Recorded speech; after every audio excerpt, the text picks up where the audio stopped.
So welcome to understanding how to use music to soothe the chimp within. So let's just recap. I know, right? I have soft toys. Okay, bear with me. I don't know the age of the child you're working with, but this just gets it across easy so that we can get onto the music.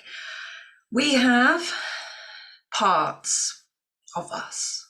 We know this, the emotional part, the wise part. So the wise prefrontal cortex, the wise part of us, the wise owl. When you think of wise, think of an owl, makes sense. Okay, so that's why the owl is there. So this part of us is responsible, in charge of making good choices, wise decisions, healthy choices, problem solving. They can rationalize, they can put themselves in the shoes of others. They have that flexible thought. They can engage with the world around them. They trust the world around them because they're wise. Okay. This is the part of us, part for the child, to recognize that they want to be online. They want to be wise and make the right decisions. That's healthy for them. Empowerment. Okay, so let's put the wise owl down. You can call the wise owl, excuse me, whatever you like, wise part. And then you have, yes, you have the emotional part, the monkey mind, the chimp within. So this is the amygdala. This part of us is fun. I'm going to throw that in. It's fun, isn't it? We know that. But it can make the wrong decisions, the unhealthy decisions, because it's driven by irrational emotions. So the chimp, okay? So we can get overexcited. It's a bit of science. It's faster than the wise part of us. We know that because we might buy something and regret it. It's that impulsiveness within us. Let's do this. Why am I doing this? Like, I don't know, I can't remember now, but it seemed like a great idea at the time. It's so the chimp within us, the emotional part. What we want to do to help children to understand is we're not about ignoring it at this point. You know, we can have distractions, but we need to embrace, be aware of, and soothe that part of us. One way is through music. Everybody has a way that soothes their amygdala. Everybody has a way. And this way is through, I'm going to show you three different examples. Theta music that has been known, research has told us, soothes the amygdala, soothes the monkey mind, the chimp within. When it's soothed, this becomes online. The wise part of us comes online. If it's not soothed, that prefrontal cortex stops.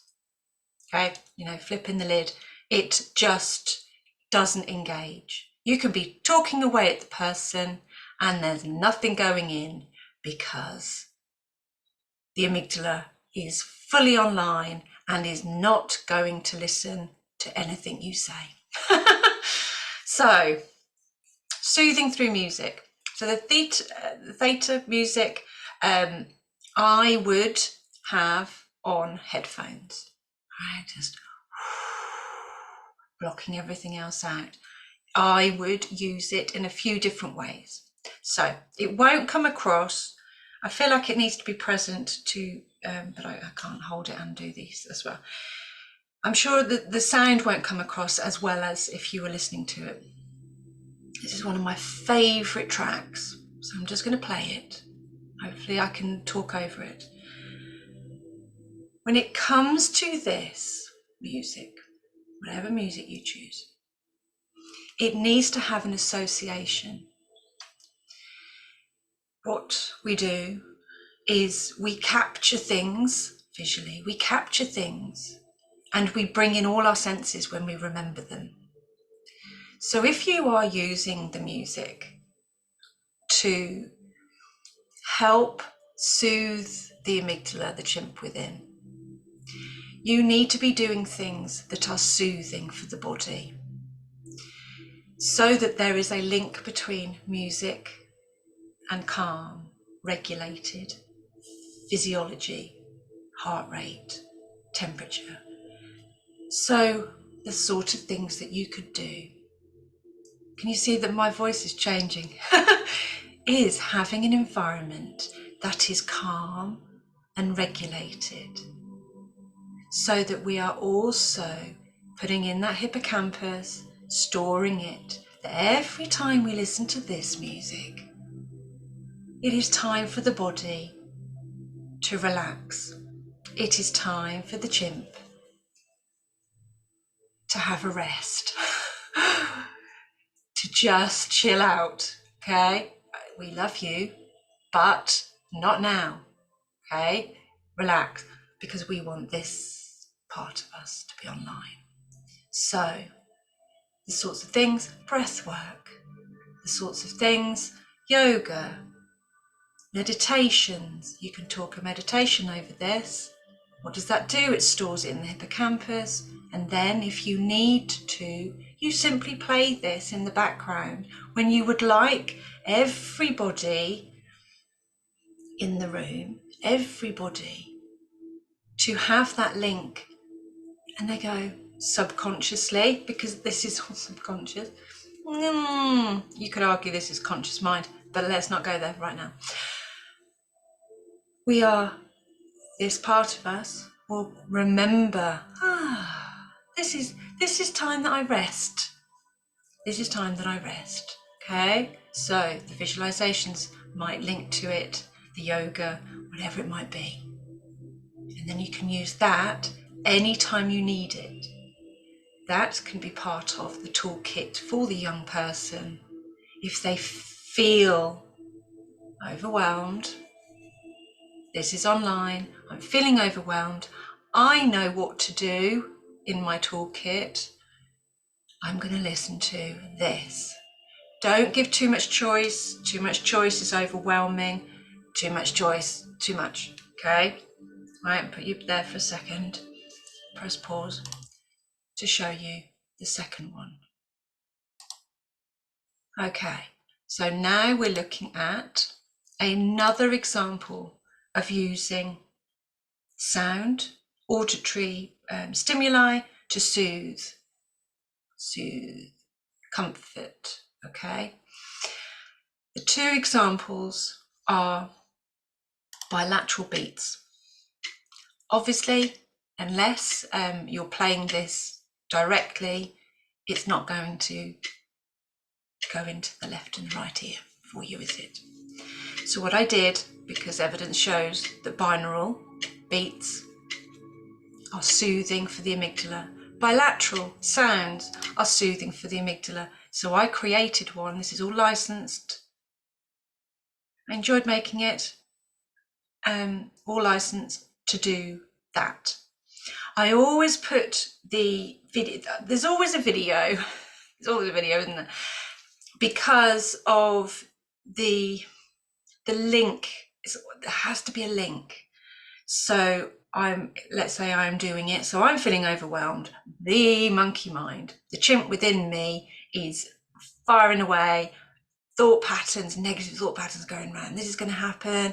Catastrophizing, everything. Right. Now I know that I need to soothe it. Okay. I can't do a visualization right now. I don't feel that's the right thing. I'm going to listen to these beats, or the other one I'm going to show you. Right, headphones on and just watching the screen. And that's why there is that. Now I'm doing that because it could be the phone, it could be on a laptop, it could be on an iPad. And then playing, let me show you the other one. And you can just look at it. I try to get ones that quite, say, hypnotic, soothing on the eye, you know, it's that kind of brings you in is the aim for it. So what will happen, because evidence is telling us what will happen, is slowly the amygdala will start to be soothed. The bilateral integration, the left and the right hemispheres of the brain, it's all integrating. You're okay. You are safe. You are safe. Okay, that part of us, you are safe. And then what will happen, I don't know the duration, 2 minutes, 5 minutes, depends on, doesn't it, how far up the scale. Anger might be too far. Would you do this for somebody who was angry and vulnerable in that state? I doubt it, because at that point there's so much adrenaline, I'm not sure it would be the right thing. You've got to burn that adrenaline off through the muscles. But if you have a wobbly getting to, this is perfect. So now what will happen as you go down the scale, you're starting to feel, you'll see a change. You'll see a change in body language, you'll see a change, the breathing will change. So it's recognizing and giving the child an opportunity to try these so that they can see a change. If you scale it, great. So for example, the lesson would be on, we're going to listen to some music and we're going to see if it changes how we feel. So let's pick a number of how we feel now. 5 is lots of energy, 0 is really calm and relaxed, for example. Okay, so the children that you'd be working with would be up on a 4 or a 5 for this example. And then we play this a few minutes. This is going to be new for them. All right, a few minutes, then scale again. You would start to then link in the physiology. You start to then say, I wonder what would happen. I wonder, be curious, not directing. I wonder what would happen if we also did some deep breathing while listening to music. Okay. What happens then? And what will happen is it will slowly go down. Their number will slowly go down. I've known doing this approach, doing this exercise, I have known, I feel like I want to keep playing it. It has that lull. A few minutes, and it's as if the monkey, it's as if this has gone, thank goodness for that, Tracy. I needed that right now.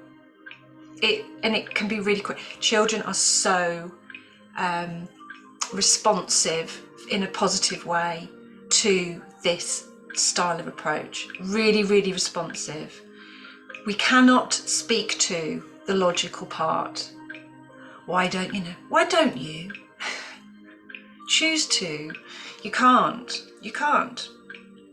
You have to do it in a different way. And that's why these exist, because it's a different way. So we've got that. So now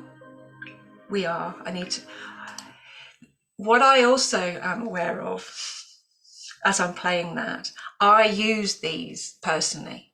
I use these all the time in my toolbox of self-care. And as such, that is talking to my chimp and going soothe, which means I'm like, what are we doing? We're doing a video. What are we doing a video about?